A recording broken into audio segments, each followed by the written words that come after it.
महान अदाकारा और प्रिया राजवंश हकीकत में एक्टिंग कर रही थी। कैमरे ने कैद किया महान अदाकारा हमारी रिया चक्रवर्ती और फिर कैमरे ने कैद कर लिया महान देश के राजनीतिज्ञ जिन्हें देश की बड़ी चिंता है।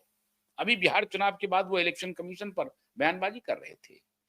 तो महान अदाकारा को देखिए, ये कैमरे का फ्रेम लिया है, ये देखिए महान अदाकारा जा रही है, पोज दे रही हैं, उसमें इधर से आ रहा है रिया जी। अब ये देखिए साहब, ये देखिए रिया जी पोज दे रही हैं और हमारे माननीय देश के महान राजनीतिज्ञ बाला साहब ठाकरे के पौत्र और उद्धव ठाकरे जी के सुपुत्र, ये उद्धव ठाकरे के कुपुत्र हैं, लेकिन आप इन्हें सुपुत्र कहिए। ये उद्धव ठाकरे जी के जो सुपुत्र हैं, ये पोज दे रहे हैं, ये खड़े होकर के देख रहे हैं। आहा, रिया चक्रवर्ती कैसी लग रही है। रिया चक्रवर्ती के ऊपर कैमरे फ्लैश हो रहे हैं और फ्लैश चमक रहा है और मीडिया वाले उनको कह रहे हैं रिया जी जरा इधर पोज दीजिए। और माननीय उद्धव ठाकरे के सुपुत्र आदित्य ठाकरे, जिन्हें देश की बड़ी चिंता है, वो आदित्य ठाकरे दूर से बस निहारे जा रहे हैं।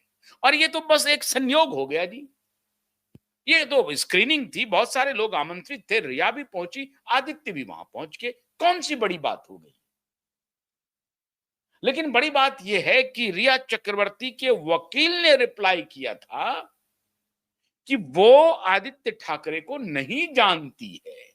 वकील ने, रिया चक्रवर्ती ने नहीं कहा। रिया चक्रवर्ती भी कह रही है, वकील कह रहे हैं तो रिया चक्रवर्ती कह रही है ना, ऑन रिकॉर्ड कह रही है रिया चक्रवर्ती कि वो आदित्य ठाकरे को नहीं जानती है। नारकोटिक्स डिपार्टमेंट कहता है कि रिया चक्रवर्ती न सिर्फ आदित्य ठाकरे को जानती है, रिया चक्रवर्ती आदित्य ठाकरे की बिजनेस पार्टनर है। पहली बार आज देश के वीडियो कैमरा ने, स्टिल कैमरा ने नहीं, वीडियो कैमरा ने ऑलमोस्ट एक फ्रेम में पकड़ लिया दोनों को। फ्रेम हालांकि दूरी थी, कैमरे में 24 फ्रेम होते हैं, आप जानते हैं सब, तो फ्रेम की दूरी थी, लेकिन वीडियो कैमरा ने बहुत फटाफट काम किया और मैं सैल्यूट करता हूं उनको जिन्होंने फटाक से इधर फोकस किया और तुरंत लेंस को मोड़ दिया माननीय आदित्य ठाकरे की तरफ और आदित्य ठाकरे पकड़ा गए। आदित्य ठाकरे और रिया चक्रवर्ती आपस में एक फिल्म के स्क्रीनिंग के लिए पहुंचे थे और उसके बाद देखिए ये इंतजार कर रहे हैं कि फोटो जो हो रहा है, तो पहले वो अपना उनका जो फोटो सेशन खत्म हुआ रिया चक्रवर्ती का, ठीक उसके बाद माननीय पहुंचते हैं फोटो से आदित्य ठाकरे। और ऐसे फोटो सेशन में है जैसे कि रिया चक्रवर्ती जो अभी बाहर गई है, एक पल बेचैन से है। आदित्य ठाकरे पूरी तरह बेचैन हो गए हैं कि रिया के पीछे जाना है हमें। फौरन से पेस्तर रिया चक्रवर्ती के पीछे आदित्य ठाकरे चल पड़ते हैं। प्रभु की बड़ी माया है मित्रों, प्रभु की बड़ी माया। अब आप कहेंगे कि इस फोटोग्राफ का कोई प्रयोग नहीं हो सकता है लीगली, क्योंकि एक इवेंट है, एक इवेंट पे अगर दो लोग मिल जाते हैं कोई बड़ी बात नहीं है। नहीं, इन दोनों के ये वीडियो इस बात की ताकीद करता है जो जनता की अदालत में कि ये दोनों कैसे गुनहगार हैं और इस दोनों ने मिलकर के कैसे सुशांत सिंह को रास्ते से हटाया है।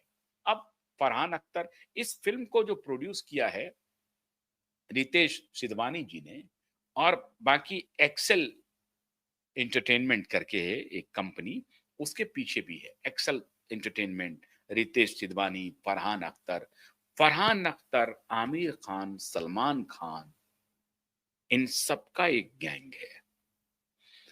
सुशांत के यहां जो नौकरी करने वाला लड़का था, हेल्प था, उसमें से कुछ आजकल फरहान अख्तर के यहां नौकरी दे रहा है, ये भी खबर है। सच्चाई क्या है ये तो जांच का विषय है, लेकिन हमें कुछ लोगों ने जो सूचना दी मुंबई से कि जो लोग सुशांत के यहां काम कर रहे थे, उसमें से एक आध दो लोग जो हैं वो शायद फरहान के लिए भी अपनी सेवा दे रहे हैं।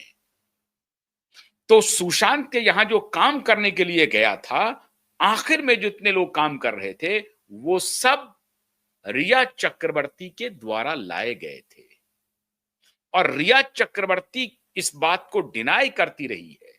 वो ये बात ठीकरा सुशांत के परिवार वालों पर फोड़ती है कि नहीं नहीं उनके उनकी बहनों के सौजन्य से और सुशांत के सौजन्य से जो कोई भी लोग सुशांत के लिए काम कर रहा था उनके घर पे, उसमें सुशांत की सहमति थी, मेरी कोई सहमति नहीं थी।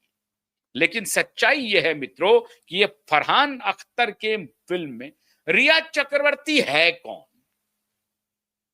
एक भी मूवी इसकी हिट नहीं हुई, एक भी फिल्म में इसको कोई रोल नहीं मिला। एक आध दो फिल्म आता है, हाफ गर्लफ्रेंड, तो बैंक चोर, इस सब का नाम आएगा। इस सब फिल्मों में छोटा छोटा किरदार है इसका। आज तक इसको एक ब्रेक नहीं मिला, लेकिन ये फिल्म सर्कल में प्रोमिनेंट फिगर के रूप में मूव करती है, प्रोमिनेंट। और इसीलिए वो जो जो शोभा डे ने जो बताया था और अभी जो एक एस्ट्रोलॉजर और एक प्राइवेट डिटेक्टिव ने आकर के कहा कि रात के 5 लाख से 20-20 लाख रुपए के रेट हैं। अब किसके रेट हैं मुझे नहीं मालूम, मैं कुछ इस पर कुछ नहीं कह सकता, लेकिन ये प्राइवेट डिटेक्टिव का ये ऑन कैमरा स्टेटमेंट है कि मशहूर से मशहूर एक्ट्रेस, बहुत मशहूर एक्ट्रेस हैं, वो कह रही हैं कि बहुत मशहूर एक्ट्रेस हैं जिसे आप मैं जिसका नाम नहीं ले सकता, वो नहीं ले सकती थी। जब उन्होंने नाम नहीं लिया तो मेरे पास कहां से नाम आएगा? उन्होंने कहा कि बहुत मशहूर एक्ट्रेस हैं जिसे लोग बड़े सम्मान से, इज्जत की निगाह से देखते हैं, लेकिन वो सब इसमें इन्वॉल्व हैं। मशहूर एक्ट्रेस, 5 लाख से 20 लाख का रेट है उनका। और वो इंटरव्यूअर है, वो उनको बार बार पूछ रहा है कि ये रेट का क्या मतलब हुआ, क्या हुआ मतलब एक रात का, और ये वो उस तरह से वो फिर उसको बता रही हैं कि साहब क्या रेट होता है, मैंने बता दिया, बाकी आप समझ लीजिए, अब इसको बताने की क्या आवश्यकता है। रिया चक्रवर्ती जिसके पास कोई फिल्म नहीं है, जिसके पास कोई मॉडलिंग का ऑफर नहीं है, बाकी और कोई एंगेजमेंट नहीं है, इनकी जीवन शैली इसी अंदाज से चल रही है और फिर अपने वकील के माध्यम से ये कहती हैं कि आदित्य ठाकरे को नहीं जानती है। आदित्य ठाकरे को न सिर्फ ये जानती है बल्कि ये बिजनेस पार्टनर है, ये नारकोटिक्स डिपार्टमेंट कंफर्म कर चुका है। बस एक ही एजेंसी थी जिसको कुछ नहीं मिला, वो एजेंसी थी सीबीआई। सीबीआई ने इस दिशा में कोई काम नहीं किया कि आदित्य ठाकरे से रिया चक्रवर्ती का रिश्ता क्या है। एक बार भी सीबीआई ने रिया चक्रवर्ती को डिटेन नहीं किया, पूछताछ के लिए पकड़ा नहीं, अरेस्ट नहीं किया कि भाई आदित्य ठाकरे के साथ आपका रिश्ता क्या है। वो सीबीआई कर नहीं सकती है। तो जहां जिस मुंबई में जज फरार हो रहे हैं,